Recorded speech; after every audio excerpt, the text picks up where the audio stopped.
berdoa sebelum kita mendengarkan firman Tuhan. Ya Tuhan, terima kasih Tuhan, Engkau hadir di sini Tuhan.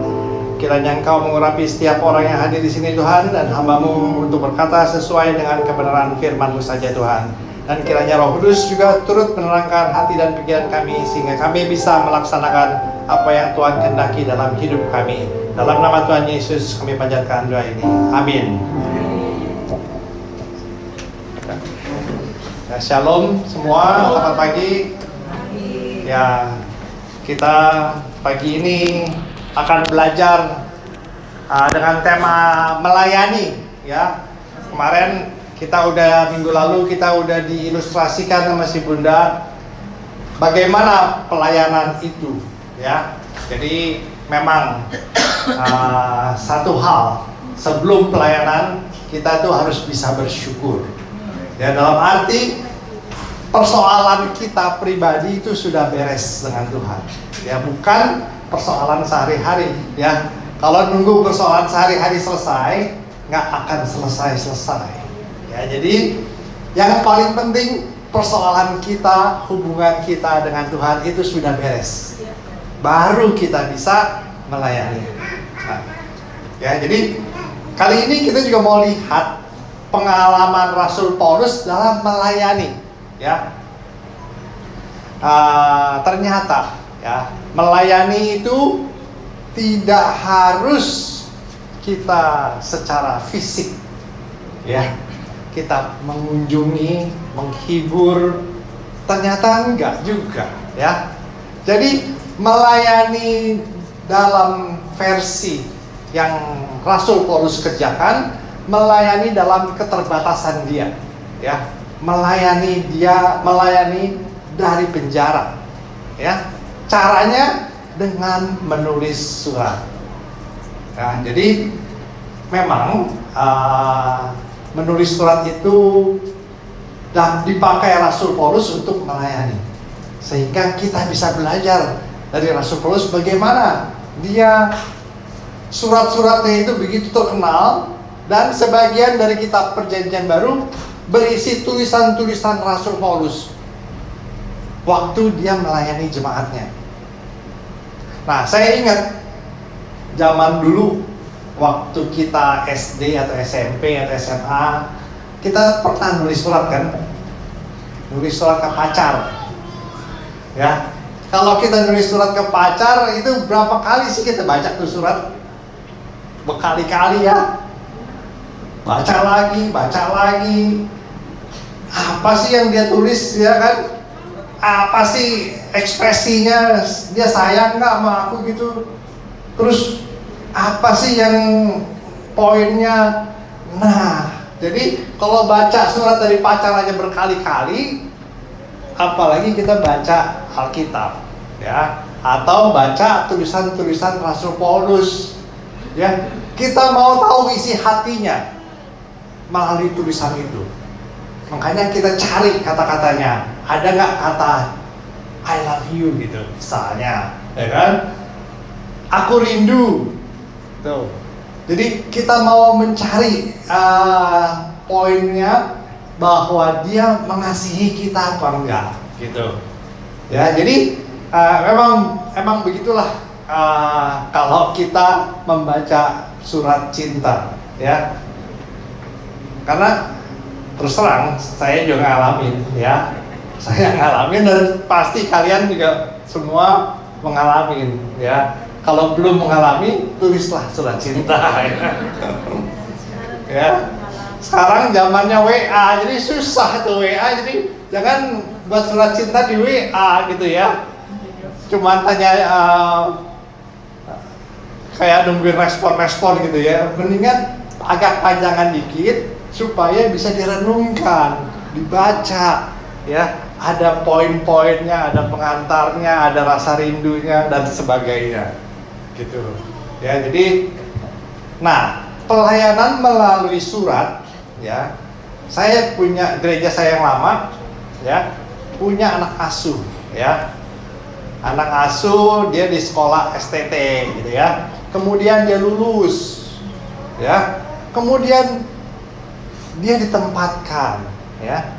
Nah, yang bagian nulis surat saya. Jadi saya yang menghubungi mereka. Ya, jadi gereja kan kita ada tim ya, ada tim misi misalnya. Kita ambil 4 anak STT, kita kasih beasiswa. Nah, makanya setiap orang itu punya talenta masing-masing ya. Jadi bukan hanya sekedar kita memberi beasiswa, tapi kita menjalin hubungan itu secara personal ya. Waktu datang ke Jakarta kita ketemu, kita makan nggak usah yang mewah-mewah, makan gado-gado cukup enak ya, gado-gado boplo lah ya, kenyang sama kerupuk putihnya gitu dicolek, wah sedap banget ya. Jadi dalam pelayanan kita harus spend time dulu untuk kita mengenal, sehingga ada history, ada memori ya, ada memori, ada hubungan. Nggak bisa menginjilin itu juga langsung to the point, belum kenal belum apa langsung Yesus mati untuk saudara, bertobatlah, nggak kena ya. Jadi harus ada hubungan personal relationship dulu, sehingga kita udah saling percaya dan kita bisa share pengalaman-pengalaman kita sebelumnya. Sama, Paulus juga nulis suratnya gitu ya. Jadi kita belajar banyak nih ya dari Rasul Paulus, bagaimana dia menulis surat ya. Tadi yang pertama emang mesti bersyukur ya. Kalau kita bersyukur artinya tuh kita berterima kasih.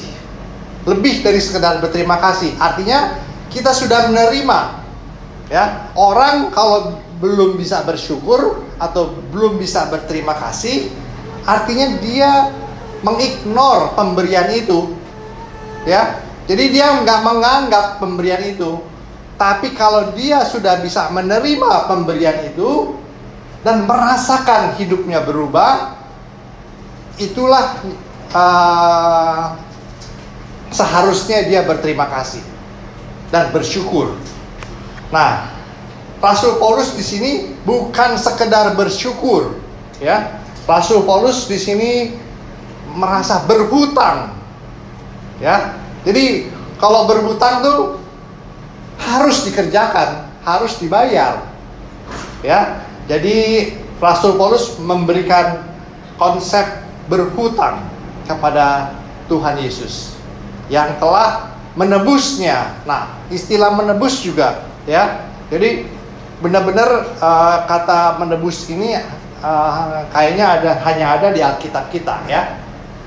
Menebus. Jadi Paulus mengerti benar bahwa dia sudah ditebus. Artinya apa? Artinya dia adalah milik Yesus. Sebelumnya dia mengerti dia terikat oleh dosa. Ya, jadi konsep penebusan dalam Alkitab yang merefer ke Tuhan Yesus adalah penjelasan yang paling masuk akal, ya, untuk kita menjelaskan kepada orang non-believer untuk mengenal konsep penebusan, konsep keadilan, ya, di mana kita tahu bahwa Injil itu adalah konsep penebusan dari dosa-dosa kita, di mana penebusannya itu oleh darah Yesus Kristus, ya. Karena apa? Karena udah dibayar lunas, dibeli, ya, dengan kematian Tuhan Yesus. Jadi kita diselamatkan dan dibayar lunas oleh kematian darah Yesus. Ibaratnya tuh disuap, ditukar, ya. Jadi Tuhan yang maju, yang melakukan, karena penghukuman itu tetap harus dijalankan. Ya, akibat dosa Tuhan tidak bisa mencabut hukumnya terhadap dosa, sehingga dia tetap menjalankan dan dengan mengutus anaknya, ya. Jadi bacaan kita kali ini diambil dari kitab Roma, ya, Roma 1. Ya, bagaimana konsep Rasul Paulus dalam pelayanan, dalam menulis surat.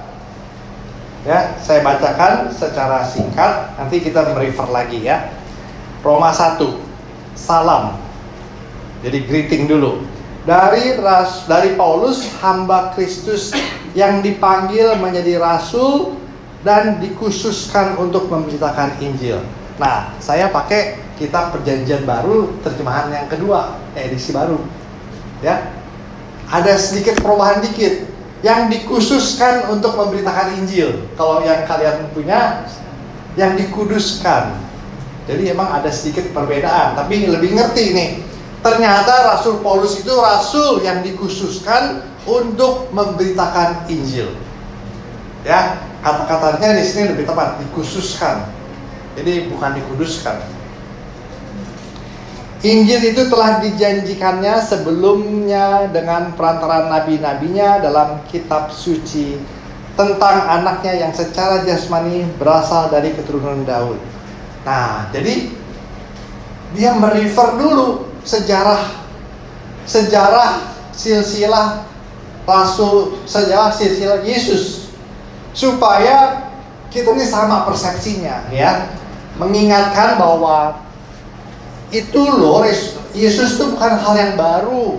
Yesus itu udah dinubuatkan. Ya, jadi dia membawa persepsi dulu dengan menceritakan historisnya.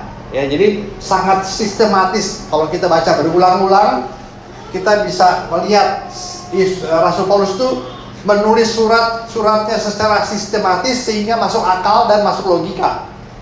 Ya, bagi orang yang sudah membaca kitab Injil, kitab Perjanjian Lama, pasti ngerti dia tentang anaknya yang tunggal yang secara jasmani berasal dari keturunan Daud dan menurut roh kekudusannya dinyatakan oleh kebangkitannya di antara orang mati bahwa dialah anak Allah yang berkuasa, Yesus Kristus Tuhan kita.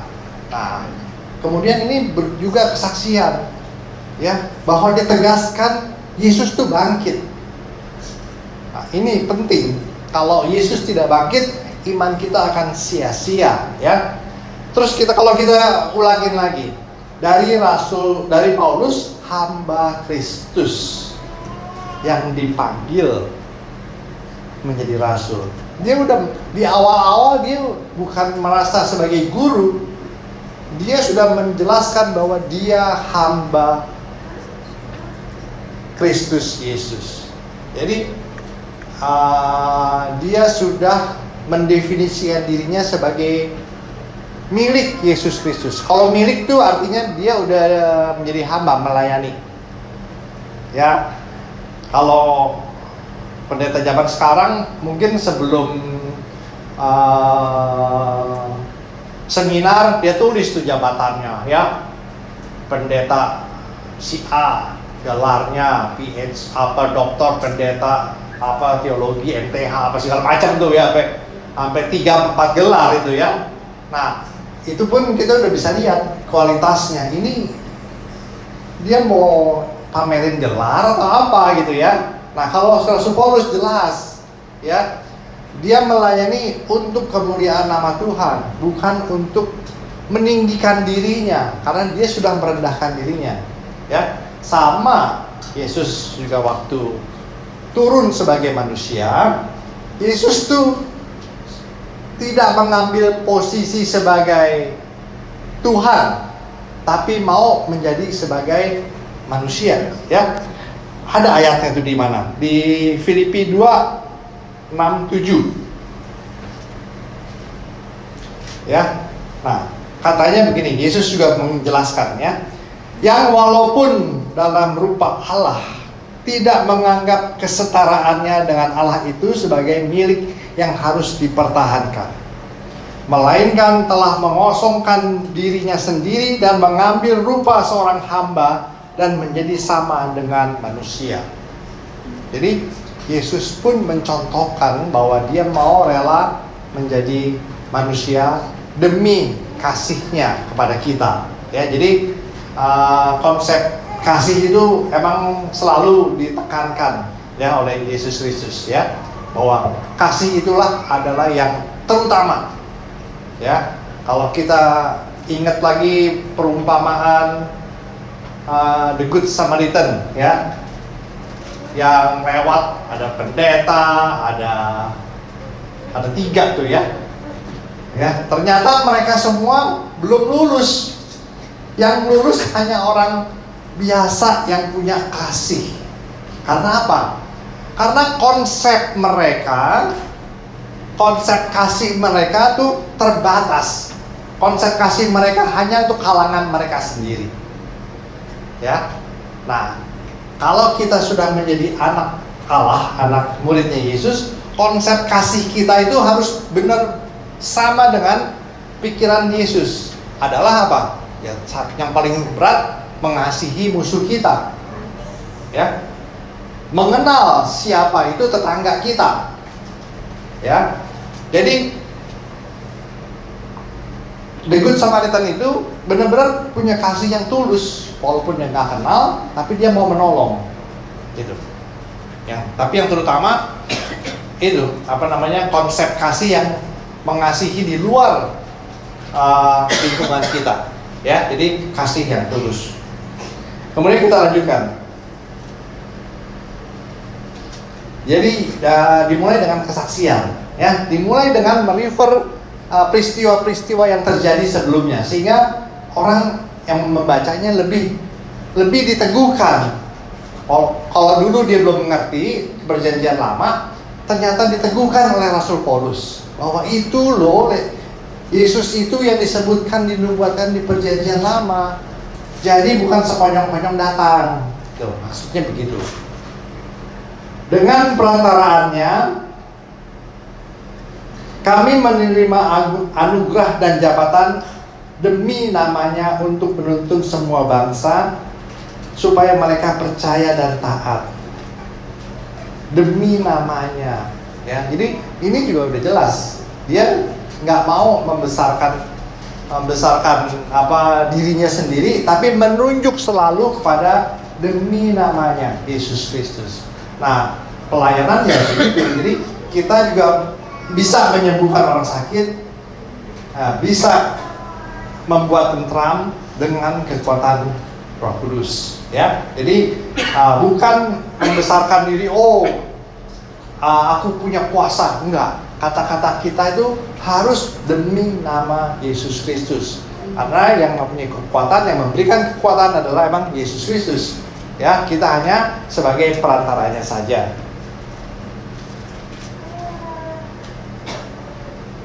Kamu juga termasuk di antara mereka. Kamu yang telah dipanggil menjadi milik Yesus Kristus. Nah, dia mulai mengkoneksi jemaat yang dilayani, supaya mereka juga menjadi bagian seperti yang dialami oleh Yesus Kristus, seperti yang dialami oleh Rasul Paulus. Ya, jadi bagaimana cara mengkoneksinya? Ya, dia bilang, kamu juga lo dikasihi, katanya. Termasuk di antara mereka, kamu yang telah dipanggil menjadi milik Yesus. Ya, jadi bagus sekali kalau kita baca berulang-ulang, kita jadi mengerti, ya. Kita juga nih termasuk milik Kristus, gitu ya. Bahwa kita juga nih seharusnya kita merasa berhutang, gitu. Di akhir suratnya itu dibilang, ya. Kepada kamu sekalian yang tinggal di Roma, yang dikasihi Allah, yang dipanggil dan dijadikan orang-orang kudus, anugerah dan damai sejahtera dari Allah Bapa kita, Tuhan Yesus menyertai kamu. Jadi pelayanan itu juga mendoakan. Jadi kalau kita lihat apa sih yang dikerjakan oleh pelayanan? Ya, selain pelayanan adalah sesuatu yang memberi, ya. Mendoakan, membawa sesuatu, ya, kemudian menghibur orang yang lagi depresi atau putus asa, ya, dan menguatkan iman. Ya, jadi sama, seorang pendeta atau seorang pengkhotbah, ya, dia itu bukan sebagai seorang dosen, ya. Kalau dosen hanya mau memberitahu 1 tambah 2 sama dengan 3, ya, pakai logika aja, ya. Kalau seorang pengkhotbah seharusnya dia memberitakan berita yang menguatkan, ya, yang menyejukkan, bukan seperti yang berkobar-kobar yang di sana tuh yang kita dengar ya, yang nyumpah-nyumpah gitu ya. Nah, itu mana bisa kena ya. Jadi kita harus memberikan dalam pelayanan itu memberi hal-hal yang menguatkan iman, kemudian menyejukkan, memberi semangat. Dan kalau Rasul Paulus di sini apa kerinduannya? Kerinduannya memberikan karunia rohani, ya. Jadi Rasul Paulus rindu untuk juga memberikan karunia rohani untuk mereka, ya. Dalam bahasa Inggrisnya impart, ya. Jadi membagi. Nah, ntar kita lihat di sini.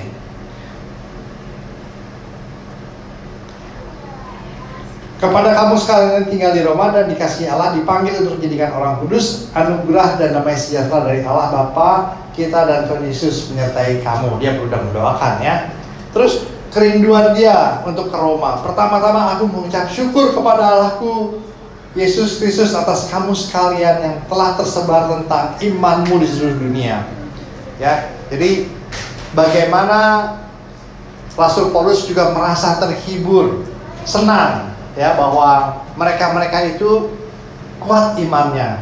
Nah, bagi mereka-mereka yang lagi tidak kuat imannya, mereka jadi kena sindir, ya, oleh Rasul Paulus, ya. Aduh, kok aku gak kuat ya? Seharusnya aku kuat seperti rekan-rekanku yang lain di Roma. Ya, jadi inilah cara Rasul Paulus menulis surat.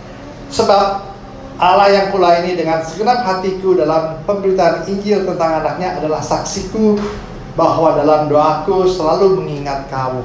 Nah, ini udah menyentuh, ya.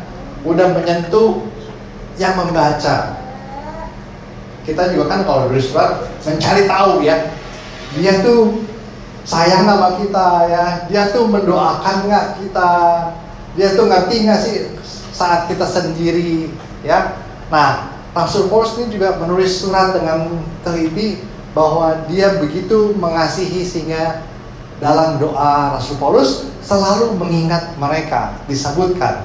Apalagi kalau secara personal kita sebutkan nama kekasih kita, teman kita yang kita doakan gitu, ya, dalam surat, ya. Itu benar-benar mengkonek pelayanan kita melalui surat. Ya, jadi anak asuh saya yang di Sulawesi, wah, dia bulan Juni ini dia dikirim ke desa namanya Mamulu di Sulawesi Barat. Aku tanya, berapa lama tuh dari tempat kamu ke Mamulu? Wah, Pak, bisa seharian. Kenapa seharian? Itu pun naik motor, Pak, katanya. Karena jalannya turun naik gunung. Udah gitu masih tanah, apalagi kalau hujan. Jadi seharian untuk bisa sampai ke tempat pelayanan. Saya tanya, ada nggak di map? Saya mau lihat. Waduh, coba Pak, nih desa ini nih, ya. Terus saya search di map, di Google Map. Ya nggak ada lah, ya. Google Map belum ke sana. Ya, karena ada titik doang gitu, ya. Lain masih, ya, kabupaten Panan, nggak ada jalan gitu, ya. Oh, ternyata tapi dia kasih lagi ke saya linknya. Pak, ini ada Facebook community di sana. Saya lihat, saya pengen tahu, ya. Iya bener, jalanan itu tanah, ya. Kalau hujan ditarik itu truk, ya kan. Ada jasa pengiriman motor, ada jasa pengiriman apa, ya, karena emang remote, ya. Jadi itulah pelayanan, ya. Dia sudah antusias, ya, untuk pergi ke desa Mamulu namanya, yang dalam perjalanan 1 hari katanya. Jadi dia dapat vikaris di sana, udah penempatan. Jadi desanya ada listrik nggak? Katanya ada, tapi ya mungkin, tapi saya riset ada daerah-daerah rumah-rumah yang ada kabel listriknya lewat ya. Mending lah, jadi masih ada listrik gitu ya. Terus ada wifi nggak? Waduh, nggak tahu Pak. Dari suratnya itu disuruh bawa buku-buku karena takutnya nggak ada sinyal gitu ya. Terakhir, saya punya akun nih ya, akun apa namanya, Olive Bibles ya, yang ada Alkitabnya, yang ada pelajaran Sunday School-nya. Nih kamu pakai akun saya, kamu download sehingga di sana bisa dapat buku-buku gitu ya. Nah, jadi ternyata itu surat menyurat pun bisa dipakai untuk pelayanan. Ya, jadi kita tuh harus membina hubungan ya untuk tunas-tunas baru yang mau melayani supaya mereka tuh dikuatkan. Ya, dikuatkan dalam arti secara iman, secara finansial, secara materi. Jadi banyak cara untuk melakukan pelayanan. Ya, jadi kita sudah belajar dari Rasul Paulus. Jadi terutama mengucap syukur ya. Sebab Allah yang kulayani dengan segenap hatiku dalam pemberitaan Injil tentang anaknya adalah saksiku bahwa dalam doaku aku selalu mengingat kamu. Nah ini, aku berdoa semoga dengan kehendak Allah aku akhirnya bisa kesempatan untuk mengunjungi kamu. Sebab aku ingin sekali melihat kamu untuk berbagi karunia rohani. Nah ini ya, jadi ternyata Rasul Paulus tuh mau ke sana untuk berbagi karunia rohani.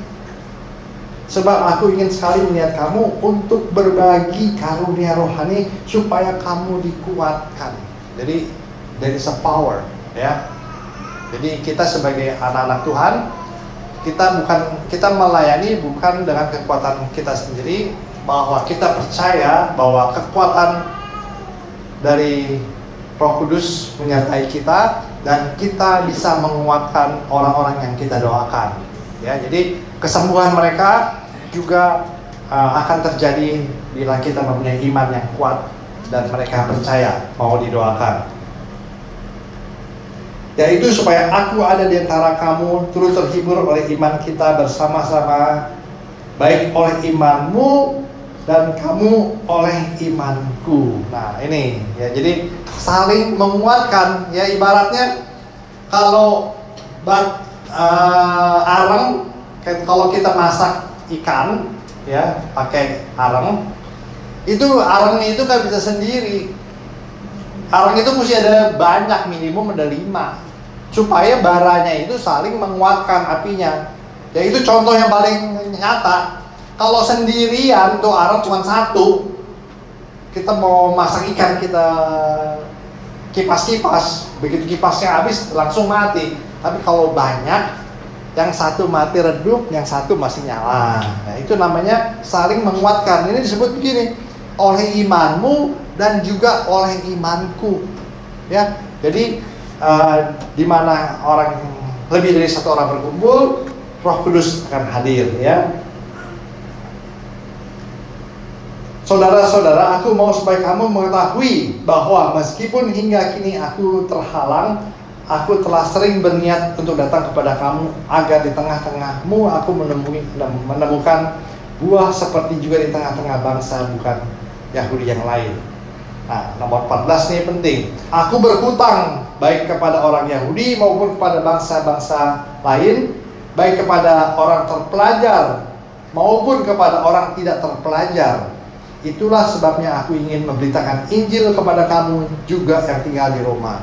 Oh, ternyata Rasul Paulus ini rindu untuk memberitakan Injil di Roma. Tapi sesungguhnya Injil itu telah dinyatakan dalam suratnya sebelumnya, ya, dan mengajak orang untuk mengerti Injil yang sesungguhnya itu sudah disebutkan di pengantarnya itu, siapa Yesus.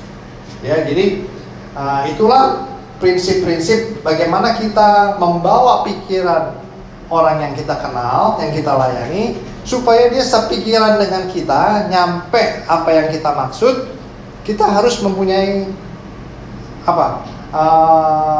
Fondasi yang sama, ya. Kita baca Perjanjian Lama, dia kan juga baca gitu ya. Jadi kita ajak dia, mengajak pelan-pelan bahwa menuju ke Yesus. Nah, intinya itu di ayat 16-17. Dia bilang, karena apa intinya? Injil itu kekuatan Allah yang menyelamatkan. Oh, ternyata itulah pokok message yang mau disampaikan. Ya, jadi udah mengenal Yesus, mengenal kematian Yesus, mengenal kebangkitan Yesus, ya. Kita jadi miliknya. Nah, di 15, 16, 17 dijelaskan bahwa melalui Injil lah, bahwa melalui percaya kepada Yesus itu adalah kekuatan Allah yang menyelamatkan. Ya. Nomor ayat 16. Sebab aku tidak malu terhadap Injil, karena Injil adalah kekuatan Allah yang menyelamatkan setiap orang percaya, pertama-tama kepada orang Yahudi, tetapi juga orang Yunani. 17. Sebab di dalamnya nyata kebenaran Allah yang bertolak dari iman dan memimpin kepada iman. Seperti ada tertulis, orang benar akan hidup oleh iman. Nah, jadi apa artinya itu orang benar akan hidup oleh iman? Nah, ini penjelasan yang harus logik nih, ya. Nah, jadi orang benar akan hidup oleh iman.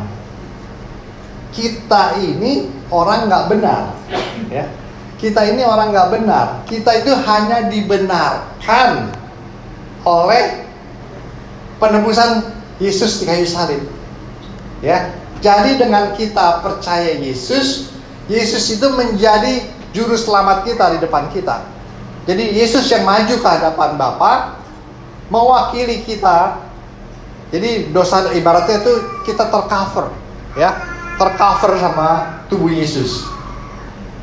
Jadi sehingga kita tuh dibenarkan di hadapan Allah karena Yesus, Allah Bapa melihat anaknya yang begitu setia dan mau menebus dosa kita. Dia melihat anaknya dan di belakang anaknya ada kita. Jadi akhirnya kita juga ikut dibenarkan. Sama kalau kita menjelaskan Injil, ibaratnya tuh di penjara. Kita mau dihukum mati, ya. Kemudian di sana juga namanya cerita, ya, bapaknya juga lagi di penjara, cuman anaknya nggak yang dihukum mati. Cuman waktu pagi-pagi saatnya penghukuman itu tiba, si bapak yang maju, si anak masih tertidur karena udah di bel, neng. Anak itu harus hukum mati. Ya udah, si bapak yang maju mengganti anaknya. Dan apa mau dikata, sudah terlaksana. Bapak itu udah done, mati, ditembak. Nah, hakim gimana? Ya si anak kan sudah yang salah apa namanya, udah ditebus oleh bapaknya yang maju sendiri. Ya karena hukuman sudah dijalankan, ya si anak ya mau nggak mau harus dibebaskan. Nah itulah namanya pembenaran, ya. Kalau tapi dalam kasus Yesus Kristus, karena itu kasihnya yang begitu besar kepada kita, sehingga kita Yesus mau rela mati untuk dosa-dosa kita, ya. Jadi intinya ya pelayanan itu satu, kita harus sebagai merasa kita tuh hamba. Hamba itu artinya kita tuh melayani, mau melayani dan tidak menganggap kita tuh lebih tinggi daripada yang dilayani. Ya, jadi kita harus paling enggak kita menyamakan sebagai selevel dengan apa yang dilayani supaya ngomongnya enak. Kalau kita merasa lebih tinggi, itu namanya mendoktrinasi. Ya, beda kan? Mendoktrinasi sama melayani. Kalau mendoktrinasi itu kita mau apa yang kita pikirkan dilaksanakan. dengan konsep-konsep kita. Tapi kalau kita melayani dengan tulus, ya kita menguatkan hati mereka. Ya, jadi sebagai hamba mau melayani, dan melayani itu memberi, ya, memberi, membawa sesuatu, menguatkan, mendoakan, dan juga dalam hal ini memberikan karunia rohani, ya, membawa doa-doa mereka supaya juga mereka mempunyai Roh Kudus yang kuat sehingga dia bisa melayani sesuai dengan talentanya masing-masing. Apalagi melayani, kan tadi melayani itu bukan menggurui tadi, ya. Melayani bukan menggurui, tapi menghibur, ya. Dan melayani itu bukan untuk membesarkan diri sendiri, tetapi kita harus melayani mengingat, memuliakan nama Tuhan Yesus yang memberikan kekuatan bagi kita dan memberikan kesembuhan bagi orang yang dilayani. Ya, jadi itulah tema hari ini, ya, bagaimana kita melayani. Alternatif melayani ternyata tidak harus melalui secara fisik, tapi kita bisa mempunyai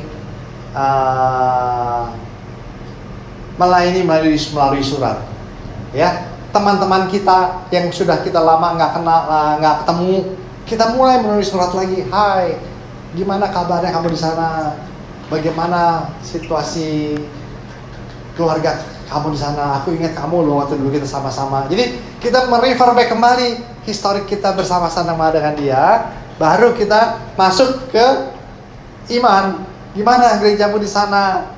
Nah, gitu ya. Jadi itulah cara-cara kita mau melayani. Apapun sifatnya, yang penting kita melayani demi nama Tuhan Yesus dimuliakan. Ya, mari kita berdoa. Ya Tuhan, terima kasih Tuhan atas kesempatan untuk menyampaikan firman Tuhan, bahwa kami adalah semua milik-Mu Tuhan Yesus, dan kami siap mau melayani Engkau dimanapun kami berada, dan kami ingin memakai setiap sarana dalam pelayanan, baik itu melalui kunjungan, surat, ataupun doa. Tuhan, pakailah kami satu persatu Tuhan, untuk menjadi kemuliaan nama Tuhan Yesus. Dalam nama Tuhan Yesus kami berdoa dan mohon penyertaan Tuhan. Amin.